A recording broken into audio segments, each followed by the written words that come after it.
Can you hear? Oh, perfect. Buenos días.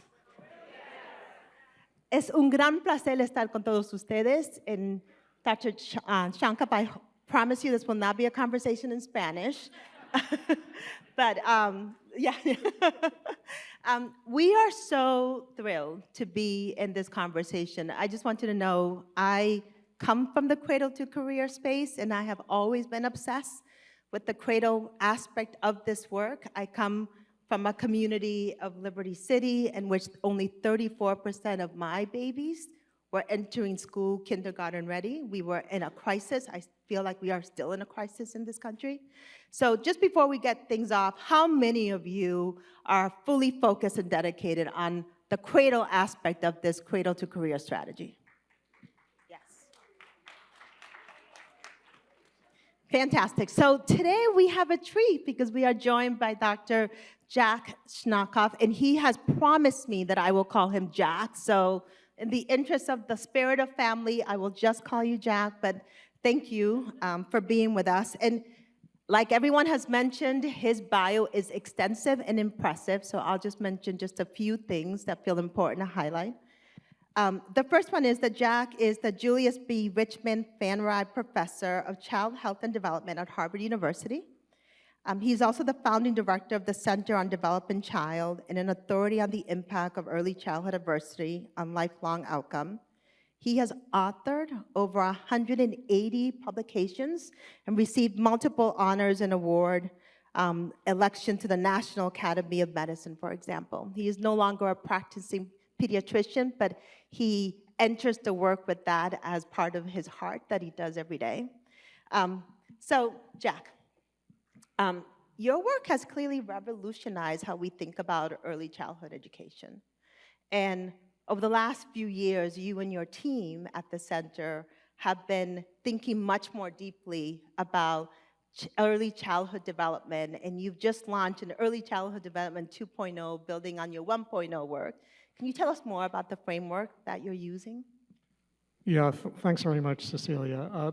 You know, it's interesting. I was thinking 1.0, which was a science framework that started with a National Academy of Sciences report ironically called From Neurons to Neighborhoods, that was published 23 years ago at a time when the brain science actually hadn't been as well developed as it is, and neighborhoods were not really as important a part of the early childhood world. It was very focused just on children and families. So the 1.0 science had three basic principles. It was that early experiences literally shape the architecture of the developing brain.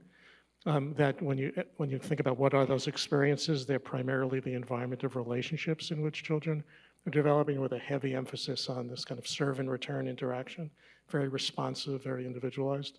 And the third was that excessive stress activation in the absence of protective factors can disrupt the development of the brain, and a term that was developed called toxic stress, which took on a life of its own.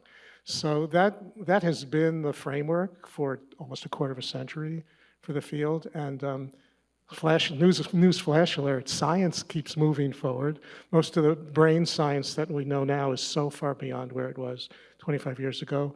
And it's not a new discovery that neighborhoods matter, but I think there's just much more attention. And so it became clear to us that we needed to kind of update the science framework, and came up with three new principles. But the important thing is that it builds on 1.0, it doesn't replace it. So the first principle is connecting the brain to the rest of the body.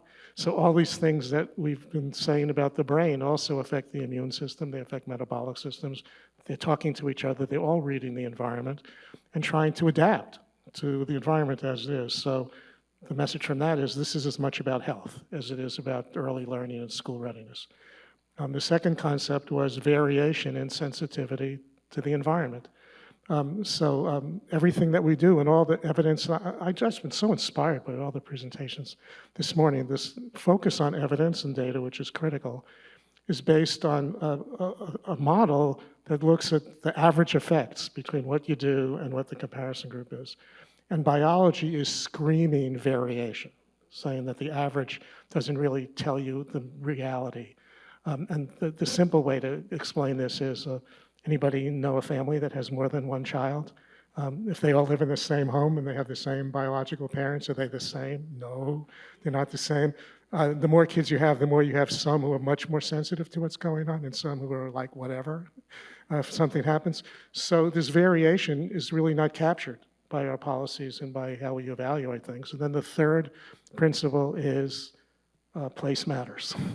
And we can talk more about that, but it was just clear that this has to be named in the early childhood field. It's implicit, but it's not getting the attention that it needs. The last thing I'll say is that 1.0, in my mind, was used mostly to make the case for why what we're doing is important and should be funded. And the spirit behind 2.0 is to say not only to make the case, but to think about how we can do even better and how we can bring some new thinking in and increase the magnitude of the impacts of what we do. So it has much more an action-oriented than just let us tell you about science. Go forth. Thank you, Jack. Can we go deeper on this place matter idea? Clearly, power of place, place matters resonates deeply with this field of place-based partnership, DREAMA, that we are all a part of.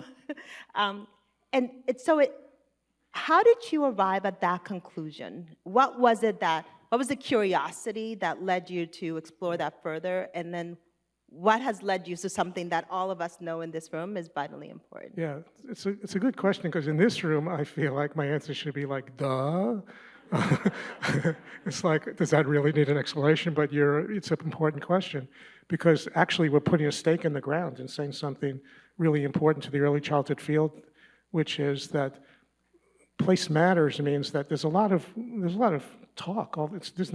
The idea of social determinants of health, and by the way, I think social determinants of health is a bad term. It sounds like it determines what happens. It doesn't. It influences. It changes the odds. It's not deterministic. But the idea here was that the early childhood field is very much focused largely, certainly policy and programs, on working directly with children and the adults who care for them. They have their parents, their other caregivers, and child care programs.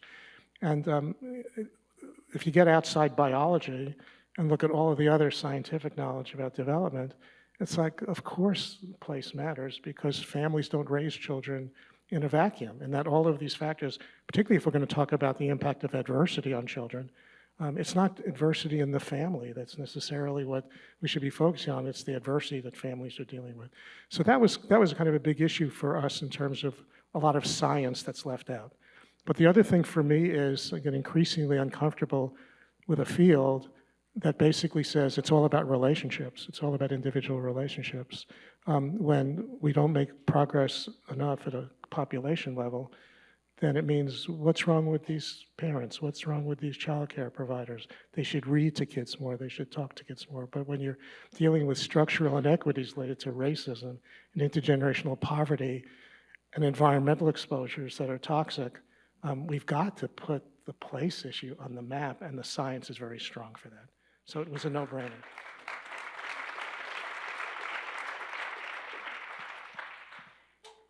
Thank you for that.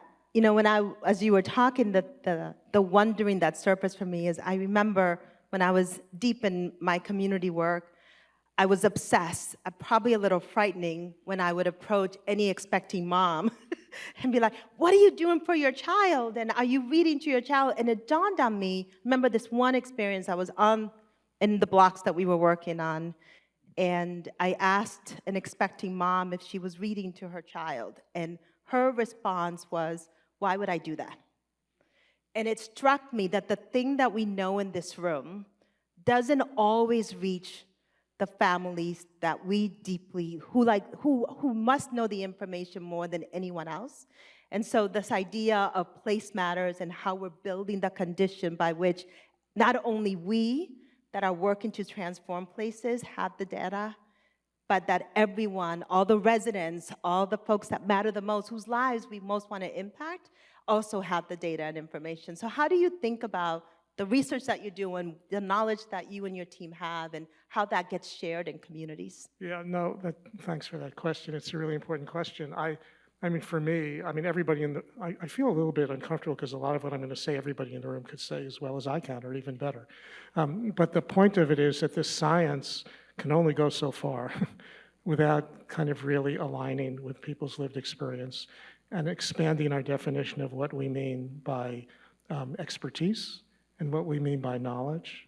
We sure learned that in the COVID pandemic, some breathtaking scientific achievements went nowhere because they weren't trusted or they were kind of manipulated for political purposes. So for me, the real issue here is that if the science is going to be actionable, if it's not just going to be like, isn't this interesting to know, then it has to be co-owned. The application of it has to be co-owned by people who are generating trusted science and credible science, and people who are going to do something about it. And the one thing that I worry about, without dismissing the importance of the impact of adversity on young children, is that it's often a terrifying message to parents, especially parents who are dealing with the burdens and the threats and hardships of inequities. So I feel like we're so poised. We have this untapped, very rapidly growing science and a lot of energy on the ground in various places. And we need to kind of align those two. And my hope really for this is to bring fresh thinking into the field about where do we go next? How do we build on the best of what we're doing? And how do we also shine a light on where we're not making as big an impact as we want to? And we need to get away from, I hope the funders don't find out. Yeah. But rather than kind of say, how do we actually shine a light on this and make it safe, to kind of think about new things. And I think science has something to offer, for sure, at the table, but it doesn't have all the answers at all. Thank you for that. So I'm going to open it up to take 2 questions from the audience in a moment. But so I'm sitting here, I'm listening to you, I'm excited about the Early Childhood Development 2.0.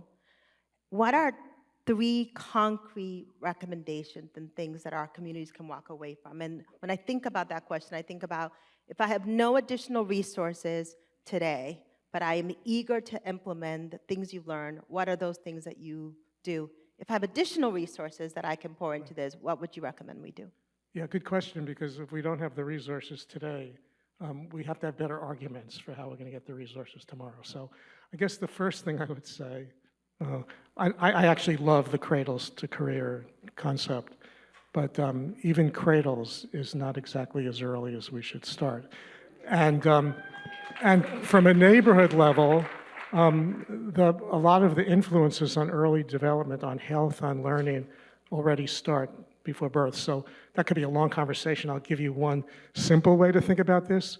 When that train wreck happened in Palestine, Ohio, and everybody was scrambling around, trying to figure out how long will it take to figure out what's in the air and what's getting in the water and what should we do. If the science of early childhood had been driving that response, the message should have been every person who's pregnant and every baby and child up to the age of 2 or 3 should get out of there immediately and not wait until we find out what's in the air. It's because there are things that happen early, and there are toxic exposures in the environment, and the younger you are, the more vulnerable you are to significant disruptions from that. So, and I don't mean to say now that childcare providers and early childhood programs should figure out what to do about environmental toxins. I think this is part of expanding the early childhood space. The Environmental Protection Agency has to have a very strong early childhood dimension to the way they think about things, right? In the same way that HUD, and I love the Deputy Secretary's presentation for so many reasons, Deputy Secretary Todman, but that point of bringing child development, early childhood thinking into housing and into HUD is, as opposed to burdening childcare providers and pediatric clinicians to say, what are you going to do about housing? What are you going to do about food insecurity? Because they don't have the power to do that. Thank you so much. So there are 2 communities amongst many of you. Oh, I'm sorry. One other thing. You had asked me for more than one thing, and I just said prenatal. Yes, I didn't want to pressure you, okay. but yes. I was trying to be a... Let me leave with 2 things that are going to resonate with all of these amazing... Jim, you talked about not wanting to follow Jeff. I don't want to follow any of these people who came on this morning. But 2 things that Can relate. I just say something on that, which is like, what a gift it is to be in a room with such brilliance that we don't want to follow one another. That is such a great problem to have for our community. So one of the 3 concepts of ECD 2.0, which in my mind is actually one of the most important that we have to really nail because it's fighting an uphill battle, which is understanding the importance of variation and sensitivity to context, which means not everybody, regardless of the circumstances in the environment, Not everybody is responding equally. And so let's put it on a neighborhood level issue. And let's take the best evidence-based stuff that people are doing at the neighborhood level, which on average is showing a significant impact. It's working even better than an average impact for some kids. It's working not so well for others, and it's working not at all for some. It's not because the strategy is wrong, but that you have to take into it, you have to expect variation as opposed to not pay attention to it. And so I think part of what would be exciting at a neighborhood level is for people who are running the show to be thinking about how do we create an environment that makes it safe for us to, instead of asking what works, ask where are we making big impacts and how do we double down and share that with everybody else? And where are we not making enough of an impact and what should we do differently for those children and families? That's a very important message, and make it safe to be open about the fact that we're going to be variably effective no matter how good we are. Can I play that back to Of make course. sure that I got it? If I'm hearing you say this, which is there are a set of things that could work for some children and not all children. Or That's fam- not or families. necessarily, right, that's not necessarily bad. There might be additional things we might add, but we don't throw that away because it's not showing evidence for all kids. So there's the nuance of braiding a set of strategies in communities that could work for multiple of our children is okay. Yeah, you said that beautifully. In fact, I wouldn't say that's not so bad. I would say that's what biology is all about. And in fact, that's what humanity is all about. It's not about the average. It's about the diversity of responsiveness and the diversity of context. So it's this, if we're going to be true to scientific thinking, we have to incorporate that. The problem is you can't say to policymakers, so you have to have 25 different versions of a policy. No, it's not. You have to make policies and strategies that will serve the needs of most children and families, but you have to build into that the capacity to modify it and tailor it for those for whom it's not working. And that gets us right into the importance of the skills and the capacities and the appropriate payment for people who work in these programs, because you have to have the ability to modify. Thank you so much. So I'm going to go to my two communities now and come back to you, Jack. So there are two communities that are deeply focused on 0 to 8. One of them is in Guilford County. So we have invited Cherise Gran, who's the executive director of Ready for School, Ready for Life in Guilford County, to share her thoughts based on this new research. So Cherise, where are you? Oh, there you are. Great, right in the light, so I can't see. Well, good morning, everyone. I'm Cherise Hart, CEO of Ready for School, Ready for Life in Guilford County, North Carolina, and thank you so much for this discussion today. At a time where there is so much competition for governmental and private resources, what strategies have you found successful in arguing that, these resources should be allocated toward early childhood development? So in other words, what do we need to do as a collective and all of the amazing talent in this room to convince policymakers that funding our programs will more efficiently fix societal problems like systemic racism or economic disparities, rather than other programs they might be considering? Yeah, that's the $1 billion question. It's a great question, and I don't know that I'm any smarter about that than you are, probably less smart about that than you are, but here's some thoughts I have. I've started, over the last couple of years, I shifted my mindset and realized that I've been in the supply business most of the time. I'm busy telling people about their science and how they should use it and how it could be helpful. And I've really shifted my thinking to pay much more attention to what are people interested in and what do they want to know and how could science be something they would welcome as opposed to thank you very much and go your way. So I started to get a sense of something a year ago that started in a presentation I made to the Chamber of Commerce in Virginia, and was followed up by meetings in Georgia, actually, in Atlanta, and then 3 days in Nebraska, in rural areas as well as in the city. And the business community was a kind of part of a lot of these presentations. In the old days, the business community was an important target for the early childhood field to say, how important this is the future workforce, human capital development. And they would say, what do you want me to do? And people would say, well, tell your legislators to support funds for these programs. I was shocked, and pleasantly shocked. It started in Virginia, and it kept getting reinforced, that there was a panel of business leaders who were following my presentation, and they were going crazy about the fact that the absence of investment in childcare was an existential threat to their business, that they can't hire. They can't hire people. They have unfilled jobs, and particularly this younger generation with young kids, they won't take jobs if they don't have adequate support for childcare. So the light bulb went on my head and said, instead of yammering at them about how children are our future, start to figure out how that we could get behind the business community, start demanding, and government to figure out together about the fact that we have to solve the crisis of investing in childcare and also the supportive services that are needed in communities that have more needs. The other thing is the health dimension. So this is a field that has lived and died on school readiness and third grade reading scores and high school graduation, which is as important now as it was before, not taking anything away from it. But to say to people, guess what, and here's a lot of hard science to prove it, for the same nickel or the same dollar that we're trying to build strong foundations for school readiness, we're building strong foundations for physical and mental health over a lifetime. And that has a lot of implications for how much things cost down the road. The problem is, it's a legacy issue. You can't say to people we're going to save money decades later on less heart disease, but it's true. And people understand that health is important. So I think these are two potential areas where we need new messages. We can't just say children are our future. That doesn't work in this country. So, Thank you.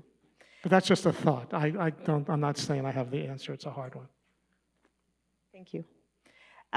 The next individual who's going to ask a question is Sophia Pappas with the George Kaiser Family Foundation. Sophia leads the implementation of the Birth Through 8 strategy in Tulsa, Oklahoma, also called BESS. Sophia, where are you? Oh, there you are. Good morning. I have a mic. Didn't have a mic when I was a pre-K teacher, so had to learn to project. Good morning, Dr. Shonkoff. First, just thank you for everything you've done to keep the early years at the forefront of the attention of us and decision makers at the national and local level for decades. And even after decades, acknowledging that we can do even better, including your response to the last question about shifts that you've made. My question has to do, it kind of latches on to what you were talking about with impact. So kids are, if we're starting with babies, we know that looking at impact is a long game, and truly looking at longitudinal studies, and we have our own external evaluation for impact and outcome, and there are things happening in the short term as they're young. So without overburdening children and families with more data collection or violating trust, what do you recommend based on everything you know about brain science and your updated thinking about what we can look at in the short term as far as outcomes to show the impact and to show what's working or not for individual communities and families? God, these are such great questions. I love it. So I'm going to take a risk because I feel comfortable here, right? And we're all in the same place. This issue of how we evaluate interventions is, and their impacts is, I think, one of the biggest burdens that we're dealing with right now. And I think ECD 2.0, some of these concepts, illustrates why. For starters, I hope I'm not being too risky, because I'm part of this world, right? This is a very rich and robust field. We've got a lot to be proud of. If we follow the lessons of anything that's at the top of its game in some other area, it's always trying to be better. It's never just saying we have all the answers. And we have a huge problem with evaluation, because the way we evaluate interventions is we measure everything we can think of. We do what we do. We measure all those things together. We assume the prayer position on the side of the computer and hope something comes out that's statistically significant. And we meet the definition of an evidence-based program if we can find one statistically significant difference.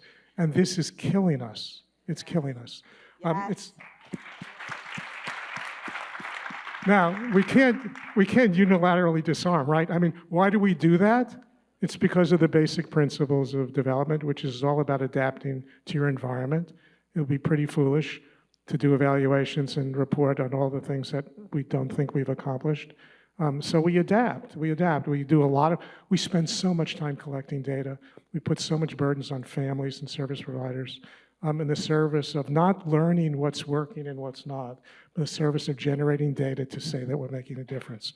And I think we're strong enough and we're resilient enough to basically stop doing that. It's not helping us, and say that we're looking for, we know we're making a difference, and we're going to illustrate where we're making a difference, and we're going to find out why, and we're going to double down on that. And we know we're not always making a difference, and we want to find out why, and we want to find out what to do differently. And the way we'll find out why is to have the lived experience of families at the table to say why it isn't working sometimes, and the experience of service providers who say, I know I'm making a big difference every day, but I also know for some families I'm not making much of a difference at all. And have science with its bundle of all its studies to say, here are some ways that we might begin to understand why we make a difference some places, not others, because this is the heart of variation and sensitivity to interventions. So, so the answer to this, okay, so let's go and do that. This is a huge issue. But I think the point that I would want to make for your question is that we should try to not collect so much data without knowing what it means and what we're going to do with it.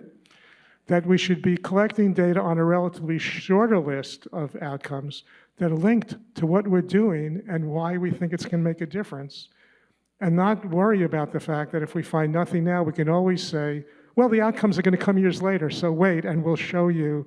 And then if 30 years later you see some differences, what tells you that it has anything to do with what you did in your program? So we're really stuck in that we're set up to not learn, and we could be learning much more. But we can't just wave a magic wand to do it. But that's the promised land of evaluation. We're drowning in information. We're analyzing it, hoping for something, and we can't explain it. It demoralizes at times, and other times it inappropriately makes us euphoric because somebody replicates it and they don't get the same results. So measure fewer things. Measure fewer things and have them linked to what families want for their kids, what service providers think they're doing, what neighborhood level initiatives are expecting they're achieving, and if you don't get that outcome, figure out what to do differently, as opposed to say, well, it doesn't matter because we made an impact on something else. That's a personal opinion. Okay. I love that you framed all of that under the banner of risk, because that is exactly what we needed to hear. We want more of that, Jack. Do we have time for one more question? I'm just looking. Oh, thank you, Christian. We can take one more question. Yes, thank you, Colin. Please stand up. I can give you my mic. Yeah, did you want to ask? Yeah, come. How are you? So thanks. Gordon Goodwin. I'm with the Government Alliance on Race and Equity at Race Forward. So this is great. And this is a question not just for you, Doctor, but for our last panel. It's for all of us. We're in an environment where there's a lot of skepticism. Skepticism is not a bad thing. But when it becomes cynicism, right, that's when things become very difficult to move. And we've been talking about evidence-based solutions. But we're also in a political environment where what's a fact? That's been called into question. So is the work that we're doing, are we trying to convince the people who are unconvincible? Or is what we're trying to do to build a base of support for a movement for the people and our constituency that we are working for, so that they believe and we begin to build more of a movement for that? I ask this question because a lot of times I think we're sort of trying to rally against, what's a prevailing tide or seems like a prevailing tide, when I think there are a lot of good silent people who don't want to get involved in that. So how do we begin to, what is sort of the approach that we're doing here? Is it a both and, or is it more of a building the movement? Yeah, so I'll, oh God, these questions are so terrific. I'll share my reaction to your question and your statement, which is really such an important one, more of with an aspirational response than what we should do tomorrow. So first, we live in a society with such deeply embedded inequities and a political culture that says you're up, you got to pull yourself up by your bootstraps. It's just on steroids individual responsibility culture. It would be great if we could change that, but I'm trying to think about what we do in the meantime. So I think the issue here is that there's another model. I've been looking for how things work in other areas of society. I don't know anything about the business strategy or Silicon Valley, that kind of really hyper kind of venture investment. But I have learned, and I do know, that whole culture thrives on taking risks, making bets on things that look like they could return something, and expecting most things to fail. But if one or two of them hit, you're the next new billionaire. But the thing about that is that anybody who succeeds in that culture gets up on a stage and tells his or her their story and talks about all their big failures. And they love to talk about their failures. If it wasn't for the failure, I wouldn't have gotten to where we are. There's a zero tolerance for failure in our world. Nothing big happens in a world with no tolerance for failure. So failure has to be seen, and failure is maybe not the right word. But if our work is not going to go away, but it's not going to thrive. It's not going to get the resources unless we can somehow build in and own the fact that we need to figure out where we're working well and where we're not. I know some of the programs that are the dearest to my heart when we talked about this stuff, people would say, we know we're the best program in the state for children in the child welfare system. Everybody sees that. We feel it every day. We see the impact of big change that we make for some. But to be honest with you, I'm quoting somebody now, I would say, kind of 1 out of 4 families and children we're working with, we don't feel like we're making much of an impact at all. We're desperate for new ideas. We would love to be able to try new things. That's going to be the key. And maybe there are just some places that could have the protection to be able to operate that way, because it's not like we're asking for something different. That's what makes for breakthrough outcomes in every other field. The story, I don't want to give them any special treatment, but the story of Apple Computer was a lot of failures before they kind of hit some of the big stuff. They had a lot of failures, and John Kennedy's say in 10 years we'll have somebody on the moon and back. They had crashes where people died. They had a lot of things that didn't work. And every time those things happened, people said, this is a learning opportunity. We didn't do that because we thought it wouldn't work. We did it because we thought it would work. What went wrong? What can we learn so that we're better next time?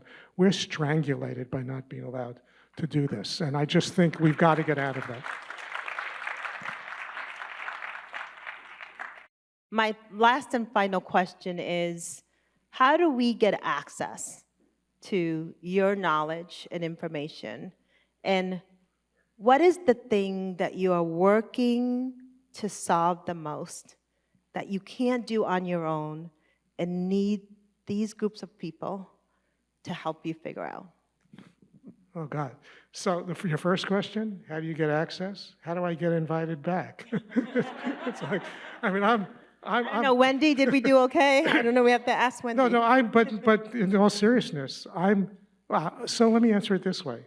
I'm not looking to fill my life up with a whole lot of activities just to have a list of activities, but I am desperate to be involved in activities and initiatives and a mission-driven focus where I could add value, where I could really add value. So for me, it means that I need to not be selling what I'm bringing to the table, but I need to find, people who I've spoken with know, they've heard me say this many times before, I need to know how I could make a difference. And if I think I could, I'm looking for that. I'm desperate for that. Jeff and I have talked about this a lot. We don't need at this point in our lives to just kind of be involved without thinking about whether it's going to make a bigger difference. The thing about the stuff I'm interested in right now is to make these 3 core concepts of ECD 2.0 actionable, not just understandable. So that's the issue for me. This is a very strong field. Early childhood, kind of community and neighborhood-based place matters, power of place issues. This is a powerful field with a powerful knowledge base, a powerful base of experience, and dealing with, I can't think of many things that are more compelling. So a powerful field needs to be proud of where it is and needs to be open to figuring out how to be better. And it needs to be able to take some risks to get even better, as opposed to saying, you know, hey, we've got all the answers. Why aren't people giving us the money? Don't they realize how important children are? So that's, I think we're not going away. That's the point. This country, with all of the misery that is going on right now, is not going to go away from saying we don't want to invest in early childhood anymore, we don't want to invest in neighborhoods. We need to kind of figure out how to make the right partnerships, to feel the power of being able to say, we've got to not do business as usual anymore. The issue here is not how do we just get everybody to do best practice, but how do we keep raising the bar on best practice? And keep in mind, because this is a huge issue, the science is screaming, there is no one size fits all here, and it will vary by community, it will vary by population, it will vary by cultural context, it will be varied by how much people are dealing with deep poverty or deep poverty plus racism. Deep poverty plus others, and not just say, what's the best program for low-income families? It's a crazy question. So nobody can, so for me, I desperately need people who are smart about a lot of this stuff who I can work with, because I'm only bringing one piece of the pie. You're in a group with friends who can do just that. Everybody, thank you so much, Jack.